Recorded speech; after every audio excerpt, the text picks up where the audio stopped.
Del Santo Evangelio según San Mateo. Gloria a ti, Señor. En aquel tiempo, cuando llegó Jesús a la región de Cesarea de Filipo, hizo esta pregunta a sus discípulos: ¿Quién dice la gente que es el Hijo del Hombre? Ellos le respondieron: unos dicen que eres Juan el Bautista, otros que Elías, otros que Jeremías o alguno de los profetas. Luego les preguntó: ¿y ustedes quién dicen que soy yo? Simón Pedro tomó la palabra y le dijo: tú eres el Mesías, el Hijo de Dios vivo. Jesús le dijo entonces: dichoso tú, Simón, hijo de Juan, porque esto no te lo ha revelado ningún hombre, sino mi Padre, que está en los cielos. Y yo te digo a ti que tú eres Pedro, y sobre esta piedra edificaré mi iglesia. Los poderes del infierno no prevalecerán sobre ella. Yo te daré las llaves del reino de los cielos. Todo lo que ates en la tierra quedará atado en los cielos, y todo lo que desates en la tierra quedará desatado en el cielo. Palabra del Señor. Gloria a ti, Señor Jesús. Y bueno, pues yo solo voy a tratar de resaltar estas últimas palabras del Evangelio, que dice lo siguiente: yo te daré las llaves del reino de los cielos. Todo lo que ates en la tierra quedará atado en el cielo, y todo lo que desates en la tierra quedará desatado en el cielo. Qué importante es, por ejemplo, ya para nuestros actuales tiempos, ¿no?, poder creer y dejarse asombrar por este hermoso misterio del perdón, de la misericordia de Dios. Obviamente, pues simplemente depositado en aquellos que de alguna otra manera han respondido a esta bellísima vocación del sacerdocio. Yo creo que si bien la experiencia de el sacramento de la confesión que podemos tener tú y yo es poder tener una cercanía para conocer, obviamente, o sea, ¿qué sentido tiene, no, el hecho de que puedas relacionarte con una persona? Por ejemplo, estoy tomando quizás un ejemplo muy sencillo, ¿no?, pero es para poder comprender el acercamiento al sacramento, ¿no?, que a veces de repente podríamos encontrarnos allí, ¿no?, en el distanciamiento de este sacramento por miedo, por ignorancia, por simpleza, ¿no?, por frialdad, o simplemente porque desconozco y nadie me ha enseñado, ¿no? Entonces, es lo que trato y quiero compartirles. Utilizando esta alegoría, este ejemplo, ¿no?, el hecho de nuestra relación con los demás, vaya que lo va haciendo interesante conforme vamos madurando, conforme vamos conociendo de la otra y vamos dejándonos conocer por la otra, ¿no?, interpelar por la otra persona. Y vaya que es interesante porque fíjense bien el ejemplo que estoy utilizando de una persona, ¿no? A veces el sacramento de la confesión lo tenemos como que pues es un remedio a lo mejor, ¿no? O ha de ser algún hechizo o algo por el estilo. Perdónenme las palabras que estoy o los conceptos que estoy utilizando porque pareciera exagerado, pero es en realidad así, tal cual. Muchas personas no tienen realmente la definición de este concepto o lo que es peor, el entendimiento o el conocimiento de lo que significa o de lo que es en realidad el sacramento, ¿no? Entonces, vaya, pues habemos muchos, ¿no?, de repente cuando estamos en ese proceso de acercamiento a Dios, de acercamiento a la iglesia, a la religión, pues esta plena ignorancia que de repente, pues si nos llegan a preguntar, pues a lo mejor no responderíamos adecuadamente y tan solo lo único que responderíamos sería a lo mejor palabras muy alejadas a la única y verdadera definición o a lo que de verdad significa, ¿no? Y a lo mejor es precisamente allí por donde podemos partir. Continuando con la alegoría, el ejemplo que estaba dando, ¿cómo es que tú puedes hablar de más de la descripción de otra persona? ¿Cómo es que tú puedes tener de alguna otra manera en tu concepción a otras personas? ¿Cómo es que tú puedes tener una perspectiva de una persona? Pues solamente relacionándote, dedicándole tiempo, cercanía.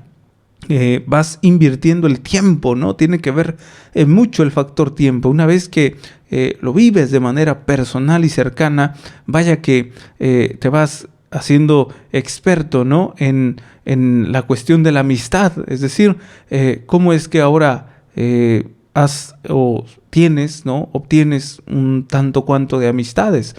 ¿Cómo es que ahora cuentas con tantas amistades?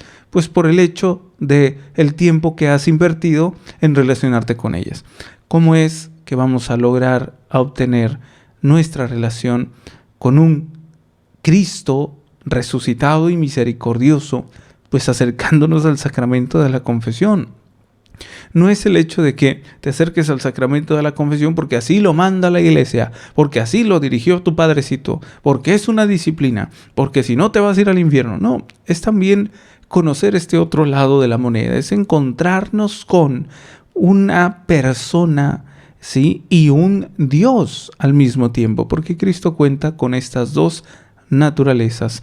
Es ser humano y es también hijo de Dios, es un ser divino que nos muestra una misericordia, un abrazo, una caricia, una comprensión, una escucha. No es para nada un Dios castigador o un Dios que te quiere cada vez más disciplinado, sino un diálogo. Todo lo contrario, es un Dios que dialoga, es un Dios cercano, es un Dios que te escucha, porque el diálogo también es ese. El diálogo no es solamente yo hablo, tú escuchas. El diálogo también te escucho y cuando te escucho te comprendo. Y esto no muestra más que cercanía, o sea, son rasgos de cercanía. El hecho de escucharnos, el hecho de perdonarnos, el hecho de fortalecernos, porque el sacramento de la confesión también fortalece. La misericordia de Dios que nos es compartida, que nos es dada en este sacramento, es también para fortalecernos, no solamente para darte la palmadita en el pecho y decirte échale ganas. No es eso. Es una fuerza interior, es una fuerza para el alma, espiritualmente hablando. Es una fuerza que Él mismo nos da a través del perdón, del sacramento, de la reconciliación. Otro de los títulos, ¿no?, que también, buen título, ¿no?, se merece a este sacramento. Sacramento de la confesión, sacramento de la reconciliación. Muy interesante, porque es precisamente lo que, de alguna otra manera, nos lleva al fin y al cabo el pecado. El pecado nos lleva a un distanciamiento, a una ruptura de una relación que tenemos con Dios. El pecado nos lleva a ser infieles, ¿no? Y lo que hace el sacramento es a volvernos fieles, es a volvernos también simplemente dadores de gracias, ¿no? Es simple y sencillamente encontrar en este sacramento a una persona y a un Dios, vuelvo a reiterar, totalmente misericordioso. Pero que no nos vayamos con la finta, porque la misericordia no solamente es amor, no solamente es te perdono todo y síguele como vas, no.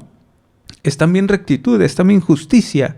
Es decir, que a través de esa misericordia puede mostrarme la verdad, puede mostrarme en qué estoy mal, puede mostrarme en qué tengo que cambiar, puede mostrarme en dónde es que tengo que acercarme para mejorar. Y allí es donde a lo mejor muchos malinterpretamos, porque ya nos perdonó el pecado.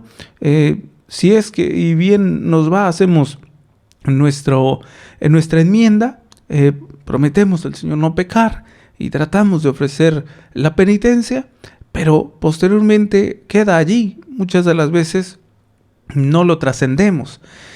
Lamentablemente, a veces lo dejamos tan solo en un simple rito, ¿no? Donde paso 1, paso 2, paso 3, ¿cuál es el otro paso que sigue? No, es tratar de lograr encontrar a una persona que me está escuchando, una persona que me está observando, a una persona que me está hablando, a una persona que me está conduciendo, que me está dirigiendo, por supuesto, hacia este caminar que bien puede estar lleno de dolores, puede estar lleno de sufrimiento, pero también va a estar lleno de su asistencia, pero también va a estar lleno de esta bondad que se puede manifestar precisamente en mi vida cuando logro descubrir esta cercanía de Dios. Es decir, que pese a el caminar tan escabroso, el caminar tan, sufriente, ¿no? Un tanto cuanto espinoso y que no, muchas de las veces pues no agrada, ¿no?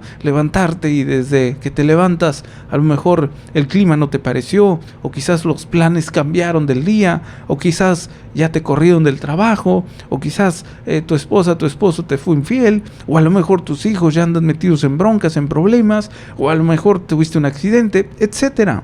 Pese a que no se presente realmente tan agradable, la misma presencia de Dios está allí contigo a través de su Hijo Jesucristo, porque es un acercamiento el que logramos tener a través, de nueva cuenta, de una relación construida, reparada, ¿sí? Porque es precisamente como muchas de las veces logramos experimentar una ¿cómo se dice? Una cercanía a través de la reparación de esta alianza, de la reparación de esta relación que tengo para con Él.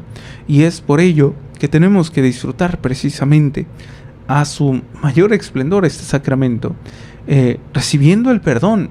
Pero para ello, ¿qué necesitamos? Pues requerimos humildad, requerimos sencillez. El ser humildes, mis hermanos, como quizás a ejemplo de María, a ejemplo de algunos apóstoles, ¿no? Ya a lo mejor muy actuales podrían ustedes basarse en todavía, ¿no? Casos precisamente recientes como los santos, ¿no? En donde la humildad simplemente predominó en su vida. O a lo mejor después de ser conversos, porque recuerden que todos estamos llamados a la santidad, y los santos nunca fueron siempre santos, siempre tuvieron ese camino de desviación, de aprendizaje, de madurez, ¿no? De dejarse formar.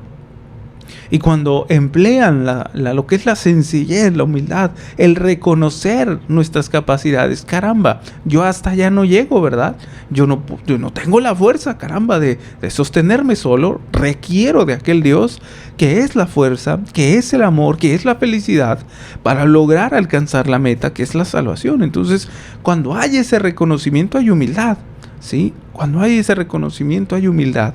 Y reconocer que el Señor se hace presente a través del sacerdote para perdonarnos los pecados, necesariamente se requiere humildad también. Porque hay muchas personas que de repente, yo no me confieso con ese sacerdote que es un hombre peor, ¿sí? Que yo. Entonces, eso se llama soberbia. Eso se llama soberbia. Impedimos, somos los primeros en poner un obstáculo para que la misericordia de Dios se haga presente en nosotros. Y por eso es importante siempre tomar en cuenta esta palabrita, esta valiosa herramienta, la humildad, para que haya este reconocimiento de un Dios misericordioso. Vuelvo a repetir, tengo que repetir a cada rato, ¿verdad?, lo que contiene la misericordia de Dios. El que nos escuche, el que sea cercano, el que nos acompañe, el que esté con nosotros, ¿sí? De todas estas palabras podemos concluir una sola cosa, que el poder recibir a través del sacramento de la confesión el perdón de Dios es poder dar otra oportunidad a que pueda yo responderle al Señor desde donde me ha puesto, o simplemente desde donde me ha tocado, ¿sí? Como papá, como madre, como esposo, como esposa, como hijo, ¿sí? Como abuelo, como vecino, como trabajador, ¿sí? Como profesionista, etcétera, ¿sí? En cualquier vocación u oficio, siempre y cuando haya precisamente el interés de mantener y continuar una relación viva con Dios. Porque esta relación es viva no tanto porque o nosotros la merezcamos o nosotros seamos capaces de mantenerla viva por nuestros méritos, sino más bien porque Él es un Dios vivo, es un Dios vivo para vivos, porque Él es el dador de la vida. Y tú y yo no podemos ser simplemente cristianos que profesan un Dios vivo cuando en realidad estamos muertos. Y la muerte, mis hermanos, muchas de las veces llega cuando cometemos el pecado. Ojalá que cada día crezca tu intensidad, tu amor por este Dios misericordioso, que recuerda, el describir a un Dios misericordioso no siempre nos va a llevar a describir a un Dios totalmente amoroso y como te perdona todo, puedes seguir pecando. No, es también un Dios justo que te enseña, es un verdadero Padre que te enseña y te enseña con amor. Siempre su mayor ley por la cual va a predominar será el amor. Ojalá también que esto nos enseña a nosotros, ¿no? El hecho de ser expertos en el sacramento de la confesión. ¿Por qué lo menciono así? Porque cuántas veces nos hemos ido a confesar, muchas veces. Y yo creo que ya deberíamos ser expertos en la misericordia de Dios, tanto que debería de alguna otra manera enseñarnos esto, a también tener misericordia para con los demás, ¿sí? También tener misericordia para con los demás. Porque ¿qué sentido tiene, ¿no?, el hecho de encontrarnos con un Dios misericordioso y que nosotros no podamos transmitirlo? Porque ese es otro de los efectos de la misericordia de Dios, del perdón de Dios, del sacramento de la confesión. Ser compasivos, misericordiosos con el otro, comprensivos, escucharlos, pese que sean quienes sean, pese a lo que hayan cometido. Porque imagínate, si el Señor nos ha perdonado por tantas barbaridades que hemos hecho, ¿por qué nosotros no? Y ahí es donde podemos nutrirnos, aprender de Él mucho.